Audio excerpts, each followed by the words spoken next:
80 years ago, Harriet Knudsen, the garden founder, approached Myrtle Walgreen, one of the volunteers here at the garden, and concerned that we wouldn't be able to come up with money for the largest bridge in the garden, a span of 70 feet over a tributary that backwater for the lake.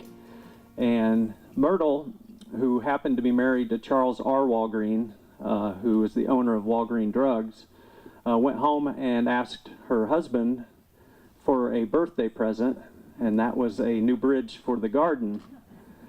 And he wrote the check for the bridge, and then promptly made Myrtle promise that all future birthday presents would fit in her closet.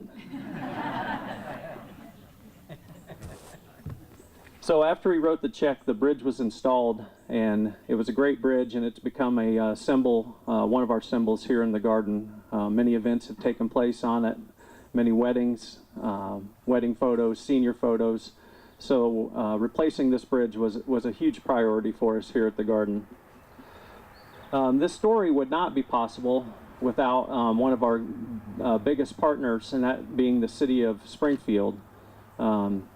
In the 1930s, when they were creating Lake Springfield, and Harriet Knudsen asked the city to dedicate a tract of land for a living memorial to Lincoln, the Springfield City Council voted to approve this acreage, the 63 acres here in the garden, and CWOP and the city have been great partners ever since.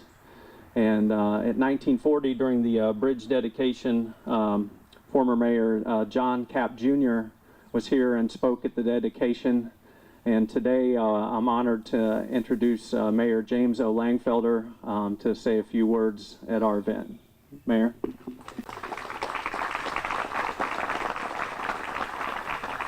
We appreciate your good works and the work of the Board of Directors and all the donors and volunteers that really got us to this point. And really, Lincoln Memorial Gardens, as Joel alluded to, is our history. And thanks to the vision of our forefathers and foremothers, we got to this point, and it's really a dedication to them and what has given to future generations, and that's what this bridge symbolizes to me. So I cannot thank the Hanson family enough, and the Becker family. And when my dad was mayor, he'd always say, well, it's for your children's children and their children. And you know, when I was younger, you really think, really, you know, way back, or you know, it's going that much forward, and that's what this bridge really symbolizes. And the Hanson family's really an example of that. I read the article in the Illinois Times. It was a great article that told how they came up with the concept of carrying on their grandfather and their great-grandfather's memory by constructing the bridge or donating funds towards that, as well as the Becker family. So we really appreciate not only preserving their memories, but also the memories of our forefathers and mothers that have gone before us and made this a great habitat for everybody to enjoy for future generations. So I will just close with what Myrtle Walgreen had said about Harriet Knudsen, and she used Lincoln in the quote, and it's one of his quotes that, you know, actually this was the first time I heard it, so I'm going to use this in city government because this is how things should work today. And Lincoln said, and this is how Harriet Walgreen had described, Myrtle Walgreen had described Harriet Knudsen and her efforts in having this great memorial garden come to fruition. It says, Lincoln, according to Lincoln, he said, determine that the thing can and shall be done, and then we shall find the way. And that's what it's all about. That's what this bridge symbolizes to me. It's a way that we connect our history with our future, and we appreciate all that have made it possible. So thank you very much for letting me be part of it. In the winter of 2015, we were evaluating all of the many maintenance items we need to complete out here, and we looked at the bridges. Need to replace this board, that board, work on this, but we really didn't want to look at the Walgreen Bridge. It was, I guess you could say, it was the elephant in the room. We did notice, for those of you that were out here, a couple of spliced together 2x8s holding up one of the far handrails from falling over. And upon further investigation, all the handrails were rotten, and the two main support columns on the far side were hollow inside. They were like a paper towel holder. And so we knew that something needed to be done. That's one of those days when you leave and you got a big old knot in your belly. So the first thing I thought of was, I'm going to talk to Kent Massey and Neil Brumlevy. Now, most of you know them. They've been on the board out here and active and very interested. And so they were my first stop. And we decided that we needed to, while my experience is okay, we needed to get some real professional people involved and determine what we were up against. So two groups came to my mind. First one was Norm Brown. Norm Brown was probably worked for Walt Hansen when Karen was in young. That's all I'm going to say. No offense, Norm. This is a kudo to you. And the other group was Hansen Professional Services, because of my relationship. Called up Gary Clack, and so both Norm and Gary Clack came out here. Norm even rolled down the side of the slope one time into the water, and they looked at it and looked it over. Gary went back and they did some work with their guys in the Hansen firm, and Norm was crunching numbers. And no matter how you looked at it, it needed extensive evaluation and repair or replacement. As we worked through the decision-making process, I stopped by Kent Massey and Neil Brumlevy's office many times, and they were accommodating to me. If I called Norm, I called Gary on several occasions. Whenever I had a question, they were always there to answer. Kent, Neil, and Norm produced the actual drawings we needed to construct the bridge. The bridge vendor, the company that actually made the bridge, did the design and the fabrication of the bridge itself. But Kent, Neil, and Norm actually made the drawings in that we needed to hold the bridge up. Nearly all of the professional services were donated to Lincoln Memorial Garden, and so we're extremely grateful to all those here. Norm Brown, would you please stand up? Norm, give Norm a hand. Gary Clack and Dennis Wilkinson in the back. Sometimes people forget, but you got concrete and you got steel, but professional services also cost money too. And when almost all of those are donated, it certainly helps with the cost of the project. So once we got that involved, again, I was driving home. One of the many times I drove home with a knot in my belly for a while, I got to thinking, this thing could cost a whole lot of money, and so might as well find out what we may or may not be up against. So I thought, I'm going to talk to John Blythe. Now, John Blythe doesn't know a trillium from a cup plant. He doesn't know honeysuckle from an oak tree, but I worked with the company for 43 years, and especially his mother, Betty Blythe, would be very glad that I called upon him. So I called upon John, and I said, John, we've got a big task ahead of us, and I didn't have to do much talking, and he said, what do you want us to do, and when do you want us to start? And I said, that's good enough. I'll be back to you. Same day, I went over to Mike O'Shea's office, of O'Shea Builders, and I pretty much said the same thing. We've got a big project ahead of us. He said, what do you want us to do, and when do you want us to start? And so right off the bat, I had two big contributors, not in dollars, but the two firms donated all the labor and the large equipment to dig the footings, assist the helical pile contractor, form and pour the concrete foundations, transport the bridge from the road to the bridge area, splice the bridge together, and set the bridge in their final position. Set the bridge in the final position. Their donations were extremely generous. John Blythe, would you wave? John Blythe, thank you very much. Mike O'Shea was not able to be here. He had to try to make money for all the money he donated to the garden. So Bridget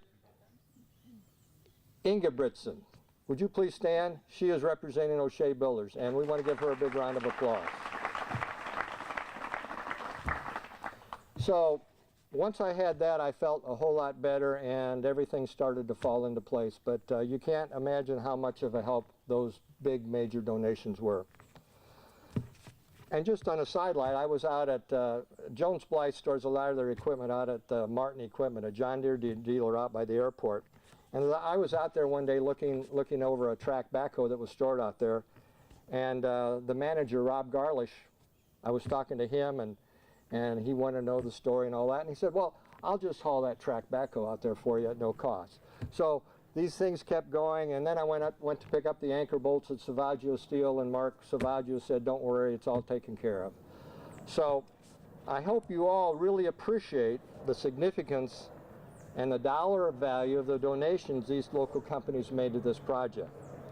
Without their donations, even with all of the money that we have, we'd have still had to undertaken a major fundraising project.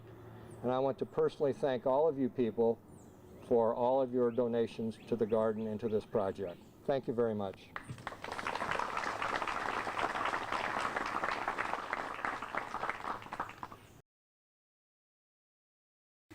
In 1968, I took a foundation engineering design course at the University of Illinois and used a textbook written by Ralph Peck, Walter Hansen, and Thomas Thornburn. Little did I realize that 49 years later, we would be remembering Walter Hansen on this day. And since then, I want to add something to this. Lynn Frasco, where are you? He used the same book at Rolla. And Ray Ackerman, did you use the same book? Yes. All right. So I'd say that book is it's done good. So there you go. I accepted a job in Springfield with Jones and Blythe in 1970 and met Walter Hansen shortly thereafter. And we worked with Walt and his associates on many projects. I was extremely fortunate to reconnect with Walter, and I met Karen when my mom moved into Bickford, an assisted living center. When I was visiting to try to decide where Mom was going to be staying because she needed some help, I was in there at lunchtime and I heard this voice. And I said, I know who that voice belongs to. And sure enough, it was Walter Hansen. And I told my sisters that night, if it's good enough for Walter Hansen, it's good enough for my mom. The Christmas before Walter passed away, I delivered our usual company Healthy Choice Christmas present of 3 pounds of Pisa's almond bark. 1 pound of milk chocolate, 1 pound of dark chocolate, and 1 pound of my favorite, white chocolate. He probably received that gift for well over 40 years. Right, Karen? Okay. All right, all right. He wanted to talk about the book he wrote and published in 2007 when he was 91. For those of you that have read it or looked at it, half of the book was about his life and half of the book was about formulas and case studies. I wanted to talk about his life. He wanted to talk about the formulas, so we ended up talking about both of them. So that was quite a day. There was no finer engineer, no finer bridge engineer, and more importantly to me, there was no finer or kinder man than Walter Hansen. I consider myself a better person for have known him. I have been so pleased to share some of my remembrances and some of my stories about Walt with Karen and her family over the last several months. And let me assure all of you, words will never express my personal heartfelt gratitude and Lincoln Memorial Gardens' gratitude for the generosity you have shown as we undertook this experience. I first wrote that the adventure is finished. The project is now completed, but while we've completed the installation of the bridge, we're here today to celebrate the life of the new bridge, to celebrate those who have made it possible, and to celebrate all those who will use it in the future. So I guess today, the real adventure is just beginning. Karen? I need to tell all of you, and most especially the garden folks, particularly these two guys, what a memorable year you have made this for us, the family. We've just been so touched in so many ways. Joe, I'm not sure you know quite how much Steve has has communicated with me. I mean, I have pictures of borings and bolts, and I have videos of the old bridge coming down. So and whenever you send a text or a picture, so often it was accompanied by a personal reminiscence about Dad. So I'd send it off to the kids, and inevitably they would come back. It just means so much more to have someone personally involved in what has become a year-long memorable journey for all of us. So for that, I thank you and thank everybody for coming today, and I'm making some connections and seeing some old friends. I mean, certainly I remember the Ackermans and Becky Grumman, who lived across the street from us and on Whittier when we first came back, and at the end of the corner the Langfelter seniors lived. So this is Old Home Week, I think. So next responsibility, introduce my family. Son David, who was able to be here for the annual meeting, his wife Heather. Oldest granddaughter is not able to be here. Coincidentally, this is the second day of her first job after graduating from college. Now, it is awkward to have a first job and say, I want the second day off. So her dad wisely told her, that's all right, Bampaw would understand. So, and I'm sure he would. So, oldest grandson, J.D., he's be a senior in college. And there's Gage, and I'll tell you, if there were three little people who could always make Bampaw smile, it was Jessica, J.D., and Gage. So we have the Michigan contingent, daughter Amy, her husband, the Shainoffs. Colorado contingent, son John, and his wife Heather. Yes, I do have two daughters-in-law named Heather. So again, we have felt so embraced by all of you, by everybody we have met, and it has been a fantastic year for us, and it was our privilege to be able to be part of the process. So I'm going to turn this over and let John say a few words. One day last summer, our family was out hiking these trails, and we were just a couple of days removed from Bampaw, as we call him, Bampaw's 100th birthday. And so we're walking the trails and kind of looking for a suitable place for a memorial bench, is what we thought. And like any memorial bench, location is more important than the bench itself. And that's why we were here, because this place was so special. First of all, it was special to Bampaw. He lived just a couple miles from here for about 50 years. So needless to say, he was here frequently. He brought us here frequently. This was an important place in his life. And we were also here because this is an important place to all of us. You could pick anyone in our family and we could tell stories about, being here for forest ecology camp as a kid, or making candles at an Indian summer festival, or both my wife Heather and my mom were here for Girl Scout activities when they were young.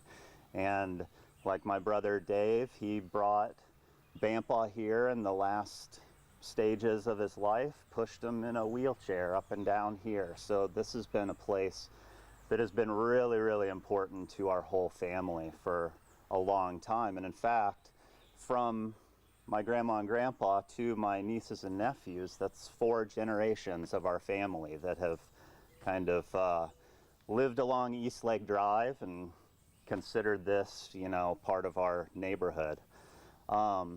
So anyway, a year ago, we're walking along and we happen upon a bridge closed sign. So at that point, the memorial bench idea became more of a memorial bridge idea. And it sounded really cool and we were excited about it. Admittedly, we thought maybe it was a little bit far-fetched of an idea, but here we are a year later and this is happening. And you know, just kind of on behalf of our family, we just want to thank everyone involved with Lincoln Memorial Gardens and everyone who's been involved with this bridge project. It's been a really amazing, humbling thing to be a part of. And Bampaw is on top of the world right now. There is no doubt about that. He is just, you know, in his humble, quiet way, there's no doubt he is beaming over this, the bridge and all of this happening. So we give our sincere appreciation to everyone who's been a part of this all. Thank you.